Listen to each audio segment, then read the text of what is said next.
খাঁচার পাখি, কবি নির্মলকরণ। সকাল হতেই উঠছে নিশান, স্বদেশী গান গাইছে কেউ। আগস্ট মাসের 15 আজ, মনে সবার খুশির ঢেউ। সেই খুশিতেই মেঘ ছড়ালো বৃষ্টি গুঁড়ো 2 হাতে। কদম ডালে পাখিরা সব গান ধরেছে একসাথে। খাঁচার পাখির কি হলো আজ, থাকছে কেবল চুপ করে। আগের মতো নেই খাওয়া ঘুম, নেই খুশি তার অন্তরে। চেনা বলি শুনছি না আর, হারিয়ে গেছে তার সে গান। কিসের জন্য দুঃখ এত, শোকের ছাওয়ায় মুহ্যমান।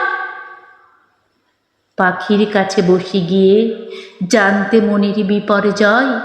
কি অভিমান বল না পাখি, মনটা আমার শান্ত হয়। হঠাৎ পাখি উঠল দুলে, কণ্ঠে তখন জোর আওয়াজ। স্বাধীন দেশে মুক্ত সবাই, থাকবো কেন বন্দি আজ। ঠিক কথা তো ভেবেই খাঁচার দরজা দিলাম আট করে। ওড়ার আগে মুক্ত পাখি স্বাধীনতার গান জোরে। ওড়ার আগে মুক্ত পাখি স্বাধীনতার গান জোরে।